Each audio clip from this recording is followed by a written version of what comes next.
Bocil Funky Remix.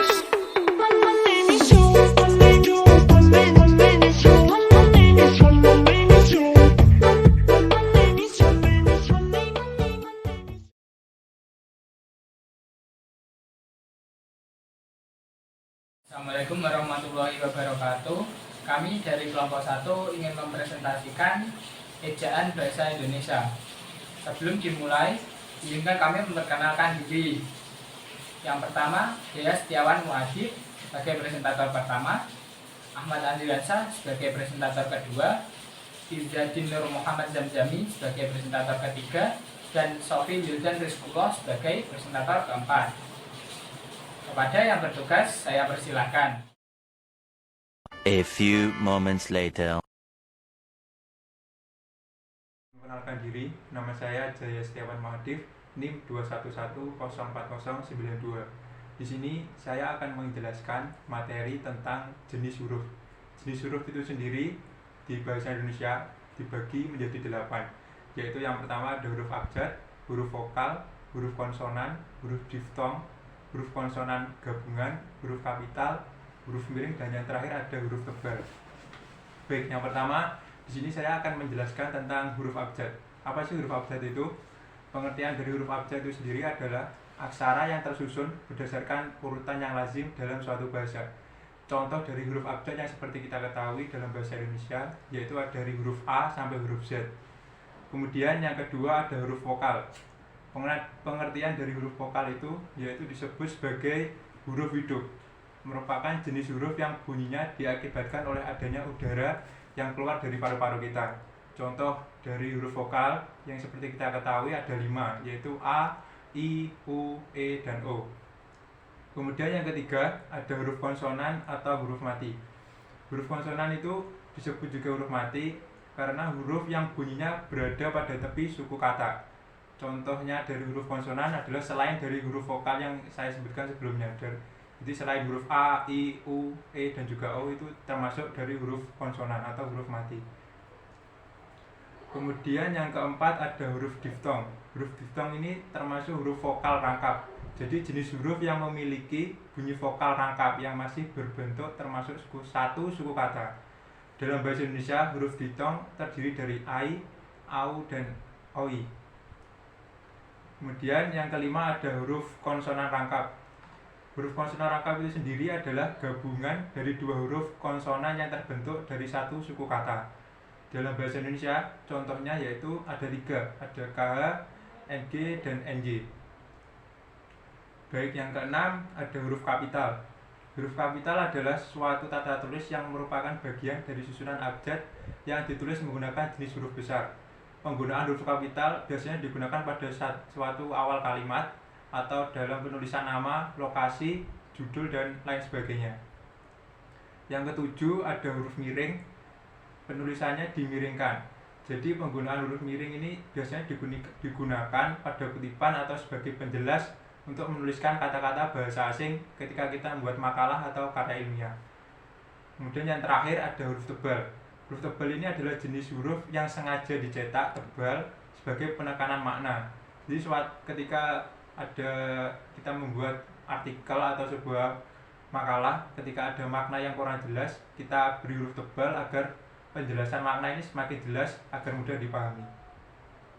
Sekian, terima kasih. Di sini saya akan mempresentasikan penggunaan huruf kapital atau huruf besar. Yang pertama, huruf digunakan sebagai huruf pertama pada awal kalimat. Contohnya, dia mengantuk.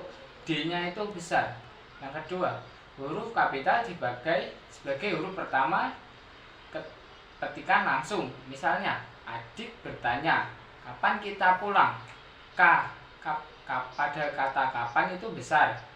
Yang ketiga, huruf kapital sebagai huruf pertama dalam ungkapan yang berhubungan dengan nama Tuhan dan kitab suci, termasuk kata ganti untuk Tuhan. Misalnya, Tuhan akan menunjukkan jalan yang benar kepada hambanya. T pada kata Tuhan itu ditulis besar. Huruf kapital sebagai huruf pertama nama gelar kehormatan, keturunan, dan keagamaan yang diikuti nama orang. Misalnya, Nabi Ibrahim. N pada kata Nabi itu besar dan I pada kata Ibrahim itu besar karena itu nama. Yang kelima, huruf kapital dipakai sebagai huruf pertama unsur nama jabatan dan pangkat yang diikuti nama atau dipakai sebagai pengganti nama orang tertentu, nama instansi atau nama tempat. Misalnya, Wakil Presiden Adam Malik. Wakil W-nya itu besar, Presiden P-nya besar, Adam Malik A sama M-nya itu besar. Yang keenam, huruf kapital dipakai sebagai huruf pertama unsur-unsur nama orang. Misalnya Amir Hamzah, A-nya itu besar, H-nya itu juga besar. Yang ketujuh, huruf kapital dipakai sebagai huruf pertama nama bangsa, suku, dan bahasa. Misalnya bangsa Indonesia, B-nya itu besar, I-nya itu juga besar. Yang delapan, huruf kapital dipakai sebagai huruf pertama nama, tahun, bulan, hari, hari raya, dan peristiwa sejarah. Misalnya 25 Desember adalah hari Natal. 25 Desember. Desember itu D-nya ditulis besar dan hari Natal, Natalnya itu besar. 9. Huruf kapital dipakai sebagai huruf pertama nama geografi. Contoh Asia, A-nya itu besar. Ke-10, huruf kapital dipakai huruf pertama semua unsur nama negara, lembaga pemerintahan, dan ketatanegaraan dan serta dokumen resmi kecuali kata seperti dan. Misalnya Republik Indonesia, R-nya itu besar dan Indonesia I-nya itu besar. Contoh lagi, Departemen Pendidikan dan Kebudayaan, D-nya itu besar, P-nya besar, dan itu D-nya kecil, kebudayaan K-nya besar. 11. Huruf kapital dipakai sebagai huruf pertama setiap unsur bentuk ulang sempurna dan terdapat pada nama badan, lembaga, pemerintahan, dan ketatanegaraan serta dokumen resmi.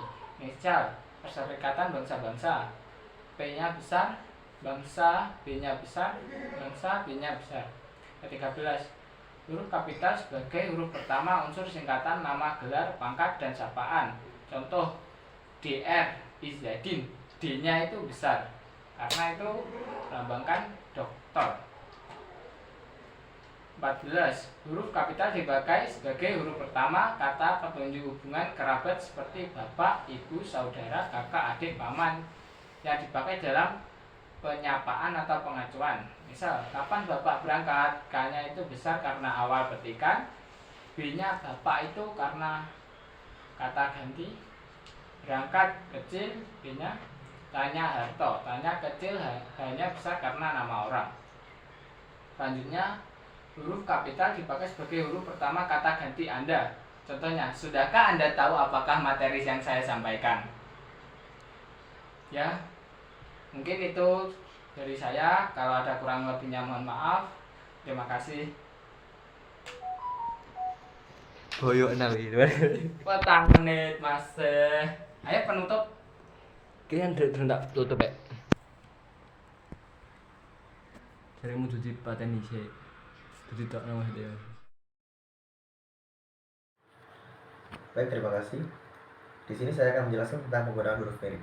Sebelumnya, perkenalkan, nama saya Izzadin Nur Muhammad Zamzami dengan NIM 211040990.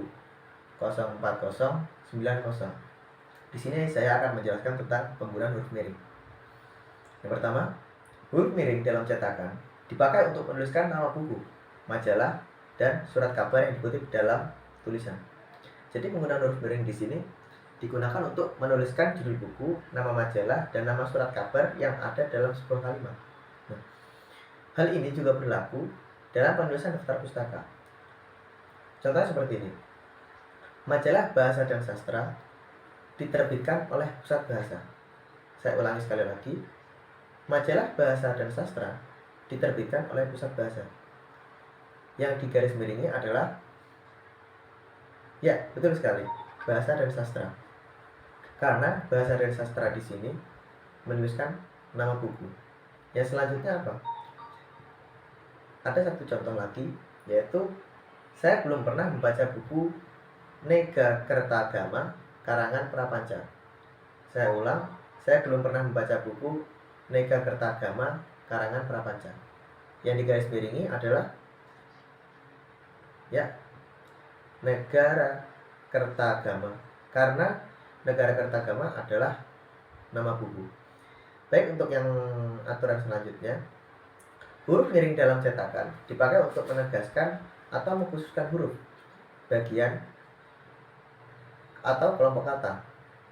Nah, jadi huruf miring di sini bisa kita gunakan untuk mengkhususkan huruf, bagian kata, atau kelompok kata dalam sebuah kalimat. Contohnya seperti ini. Dia bukan menipu, melainkan ditipu.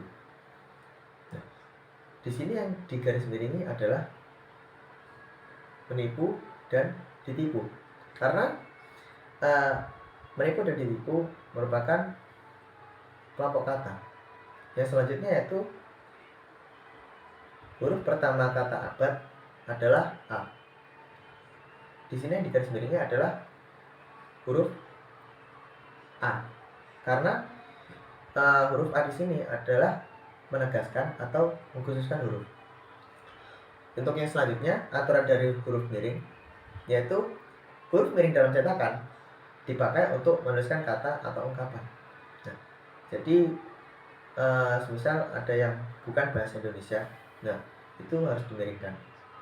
Karena huruf miring di sini bisa digunakan untuk menuliskan kata atau ungkapan yang berasal dari bahasa asing atau bahasa daerah. Jadi yang memang bukan bahasa Indonesia asli itu atau bisa dibilang bahasa asing itu kita miringkan. Contohnya seperti ini. Nama ilmiah buah manggis ialah Carcinia mangostama. Di sini yang kita miringkan adalah kata Carcinia mangostama, karena Carcinia mangostama ini termasuk ungkapan bahasa asing. Yang selanjutnya yaitu orang tua harus bersikap tuturi handayani terhadap anak. Kira-kira di sini di garis bawahi,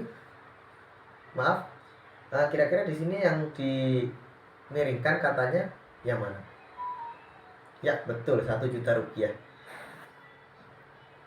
Yang dimiringkan adalah tuturi handayani. Karena apa? Karena di sini adalah ungkapan yang berasal dari bahasa daerah, seperti itu. Untuk yang selanjutnya, huruf miring ini juga dipakai untuk menuliskan ungkapan asing yang telah diserap ke dalam bahasa Indonesia. Penulisannya diperlakukan sebagai kata Indonesia. Ya, jadi kayak bahasa asing tapi yang sudah umum gitu ya, umum dikatakan oleh banyak orang, jadi sudah bukan suatu hal yang dikatakan asing tapi asing gitu. Kalau menurut saya seperti itu. Jadi misal gini, negara itu telah mengalami 4 kali kudeta. Yang digarisbawahi adalah, yang dimiringkan katanya adalah kudeta, karena kudeta ini termasuk ungkapan asing. Yang selanjutnya yaitu korps diplomatik memperoleh perlakuan hukum. Yang dimiringkan adalah korps diplomatik, karena korps diplomatik yaitu merupakan ungkapan asing. Baik, sebagai catatan, huruf miring untuk judul skripsi, terus tesis, terus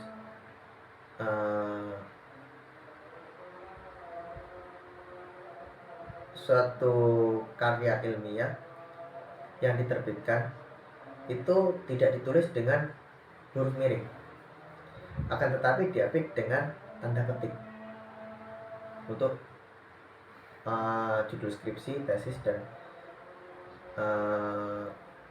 karya-karya ilmiah lainnya. Untuk yang lain yaitu dalam tulisan tangan atau ketika huruf atau kata yang akan dicetak miring itu digarisbawahi. Jadi nggak hanya dimiringkan saja katanya, tapi juga diberi underline. Mungkin seperti itu. Terima kasih. Mungkin cukup itu saja yang bisa saya sampaikan. Sekian dari kelompok kami. Kalau ada kurang lebihnya kami mohon maaf. kencana datang tiba-tiba. Dan subscribe. Air mata dan luka tak merubah